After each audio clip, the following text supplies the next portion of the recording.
रामकृष्ण परमहंस से लोगों ने कहा कि आप लोगों को गुमराह करते हैं, क्या कहते हैं कि आपको भगवान दिखता है? हमको तो नहीं दिखता। बोले नहीं, हमको दिखता है। बोले आप दिखा सकते हैं? बोले हाँ, हम दिखा सकते हैं। बोले अच्छा, तो कल सुबह आ जाना। दूसरे दिन सुबह उन्हें बुलाया। रामकृष्ण परमहंस चल दिए अपने पीछे, उनके पीछे पीछे वो सज्जन जो तर्क वितर्क किया करते थे वो भी चल दिए। नदी के किनारे आए, उन्होंने देखा एक झोंपड़ी पड़ी है। उन्होंने, रामकृष्ण परमहंस ने उन सज्जन को बाहर रोका कि आप बाहर रखिए। खुद अंदर गए। अंदर एक मरीज़ था, उन्होंने उनकी सेवा की, उनके घाव धोए, मरहम पट्टी की। जब पीड़ा वाले जगह पर हाथ लगाते थे तो वो आदमी दर्द से चिल्लाता था, उसकी आँख से आंसू बहते थे, तो रामकृष्ण परमहंस की आंखों से आंसू गिरना शुरू हो जाते थे। और जब मरहम पट्टी के बाद, खाने पीने के बाद वो खुश होता था तो रामकृष्ण परमहंस निहाल हो जाते थे। थोड़ी देर तक वो सज्जन ये सोचते थे अंदर बैठे बैठे क्या कर रहे हैं। उन्होंने जब झांक के देखा तो उन्होंने देखा कि सच्चा व्यक्ति तो वही हो सकता है जो दूसरों में अपनी पीड़ा को देख ले या दूसरों की पीड़ा में भगवान को देख ले। जैसे ही रामकृष्ण परमहंस बाहर निकले, वो व्यक्ति चरणों में गिर पड़े। उन्होंने कहा साक्षात आपने भगवान को देखा है और मैंने आपके अंदर भगवान को देखा है। व्यक्ति निहाल होता हुआ चला गया। साइंस के आधार पर गायत्री मंत्र इतना उपयोगी, इतना महाशक्तिशाली मंत्र है कि आज के वैज्ञानिक भी मानते हैं कि इसकी वैज्ञानिक उपयोगिता क्या क्या है। एक ही लय, एक ही ताल, एक ही गति से चलने वाली चीज़ कितनी शक्तिशाली हो जाती है। इस बात का प्रमाण यह है कि जो भी सैनिक परेड करते हुए चलते हैं, लेफ़्ट राइट करते हुए, उनको पुलों पे जब निकलते हैं तो उनसे पुलों पे जाने के लिए ये कह दिया जाता है कि आप मार्च पास्ट में न जाएं, सामान्य गति से जाएं। क्यों? वो इसलिए कि उनके कदमों की आहट एक लय ताल में चलने के कारण सेंट्रीफ्यूगल फोर्स पैदा कर देती है, उससे पुल उड़ने का खतरा हो जाता है। यही मंत्र, यही बात किसी भी मंत्र के साथ में है। जब हम किसी भी मंत्र को लय, ताल, गति और भावनाओं प्रोकर एक साथ बोलते हैं तो महाशक्तिशाली हो जाता है। वैज्ञानिक कहते हैं कि अगर गायत्री मंत्र को एक साथ आधे भारतीय भी एक साथ एक समय में 3 घंटे तक लगातार जाप कर लें तो उससे पैदा होने वाली बिजली 60,000 खरब मेगावाट पैदा होगी, जो भारत में पैदा होने वाली बिजली से 8 गुना ज़्यादा होगी। आज के वैज्ञानिक भी ये मानते हैं। हमारी चेतना के साइंस के आधार पर हमारी चेतना 4 भागों में बटी हुई है। तो किन चारों में? एक को लर्निंग कह देते हैं। लर्निंग क्या है? सही जानकारी सीखने को कह देते हैं। बताते हैं साहब ऋषिकेश यहाँ से 22 मील दूर है, जानकारी मिल गई। दूसरा चेतना का स्तर आता है जिसमें रिपीटिशन या रिटेंशन कह देते हैं। किसी भी काम को बार बार अभ्यास करने से उसकी आदत बन जाती है। बताना पड़ता है, बताना नहीं पड़ता। जैसे रोज़ की काम है, नित्य कर्म है, आदमी बताने की ज़रूरत नहीं पड़ती, अपने आप कर लेता है। तीसरा चरण है रिफिल। रिफिल वो चरण है जिसमें आदमी बहुत सारी बातें दिमाग में आने पर या उम्र निकल जाने के साथ भूल जाता है, पर उन्हें याद दिलाने पे वो याद आ जाता है। कैसा याद आ जाता है? अब तो बड़े हो गए, लेकिन बचपन की कोई सहेली, कोई दोस्त मिल जाए तो बचपन की घटना याद दिला दे, तब एकदम याद आती है, यार हम ऐसे थे, ऐसे करते थे। ये क्या है? ये रिफिल है। एक और स्तर है जिसको रिकॉग्निशन कहते हैं। इसमें क्या है? इसमें वो है हमारी आस्थाएं, हमारे विश्वास, हमारी मान्यताएं इतनी गहराई तक जड़ जमाए बैठी रहती हैं कि उनको ऊपर की चेतना तक लाने के लिए हमको ध्यान का माध्यम बनाना पड़ता है। उस ध्यान के माध्यम से हमारी चेतना को सुपर चेतना अंतरिक्ष तक मिलाना पड़ता है, जीव को ब्रह्म से मिलाने की प्रयास करना पड़ता है। गुरुदेव कहते रहे कि गायत्री मंत्र 33 कोटि देवताओं को जपने वाले मंत्र का सार है। उनके जीवन के 3 प्रेम रहे, 3 अभिभावक रहे, 3 संरक्षण रहे। कौन कौन से रहे? एक को वो माँ गायत्री कहते रहे, जिसको दूसरे शब्दों में अमृत भी कहते रहे। दूसरे उनके संरक्षण रहे हिमालय, जिसको वो पारस भी कहते रहे, तीसरे संरक्षक रहे उनके गुरु, जिसको वो कल्पवृक्ष कहते रहे। गायत्री मंत्र साक्षात अमृत है। गायत्री मंत्र का अमृत जिसने पी लिया वो निहाल हो गया।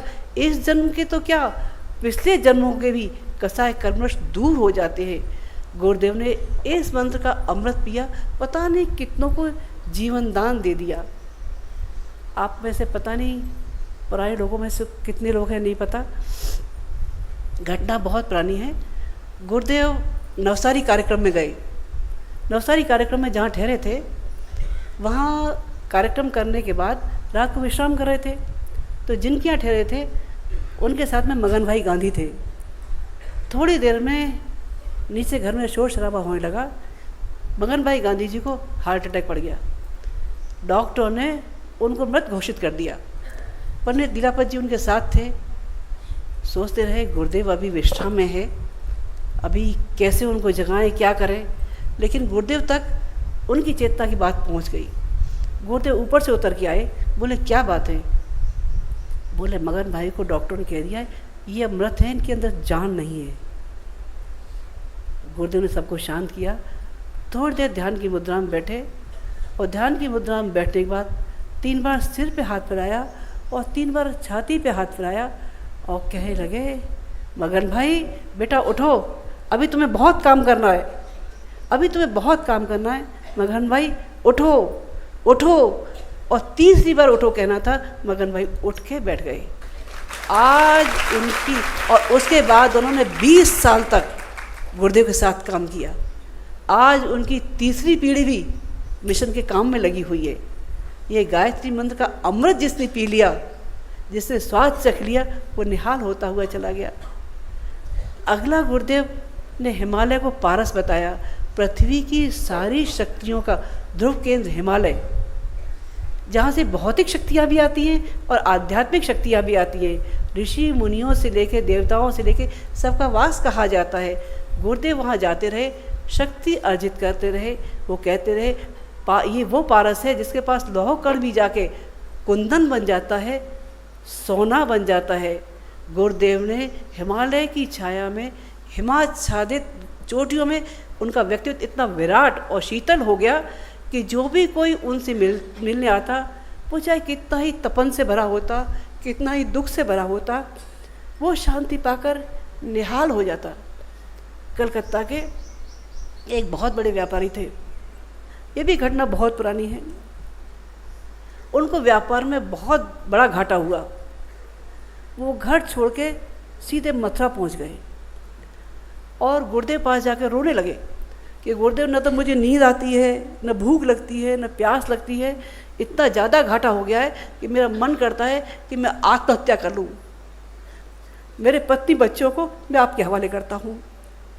रोते रहे। गुरुदेव ने उनको शांत किया, समझाया।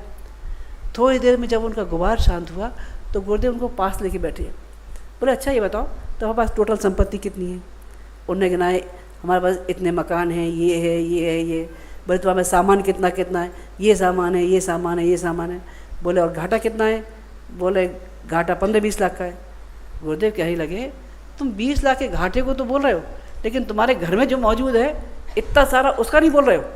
बोले पहले ये सोचो कि भगवान ने जो तुम्हें अभी भी दिया है वो भी इतना ज़्यादा है कि तुम उसको भूल जाते हो बराबर।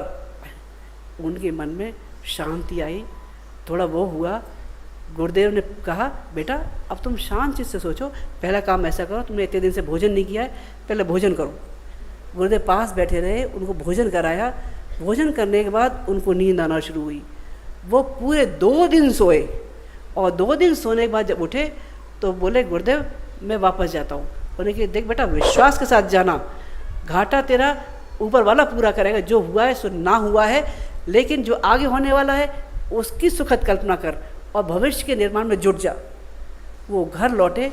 ये समय वो था, अब तो बच्चे के हाथ में मोबाइल है, लेकिन तब टेलीफोन भी नहीं थे, केवल टेलीग्राम चला करते थे। वो भी कभी पहुंच गए तो पहुंच गए, नहीं पहुंच गए तो उनकी मर्जी। वो घर लौटे। घर जाके उन्होंने फिर से व्यापार शुरू किया और थोड़े दिनों में सारा घाटा कवर हो गया। आज उनकी तीसरी पीढ़ी शांति कुंज में जीवनदानी कार्यकर्ता के रूप में मौजूद है, वो काम कर रही है। ये गुरुदेव का पारस रूप, हिमालय की वो शीतलता जिसने भी ग्रहण करी वो निहाल हो गया। और तीसरे उनके अभिभावक, उनके संरक्षक, उनके कल्पवृक्ष दादा गुरु ही रहे। दादा गुरु वो रहे जिन्होंने अपने शिष्य के भावों पर अपनी सारी शक्तियाँ, अपनी सारी सिद्धियाँ न्यौछावर कर दी। पर कब न्यौछावर कर दी? जब शिष्य की श्रद्धा देखी, समर्पण देखी। गुरुदेव ने अपने गुरु के आदेश के पीछे कभी पीछे मुड़ के नहीं देखा। उन्होंने जो कह दिया सो करना ही है। गांव की संपत्ति 2000 बीघे ज़मीन गांव की गांव में दे दी। माता जी के जितने जेवर थे तपोभूमि के निर्माण में तपोभूमि को दान दे दिए। अपनी चित्त, बुद्धि, अपने भाव गुरुदेव के कहने पर सब समाज के लिए अर्पित कर दिए। अपनी लेखनी चलाई तो मनुष्य को देवत्व की ओर कैसे मोड़ा जा सकता है, इनके भविष्य का निर्माण कैसे हो सकता है, उसकी ओर करते हुए चले गए। अपना अंतन बांसुरी की तरह से खाली कर दिया।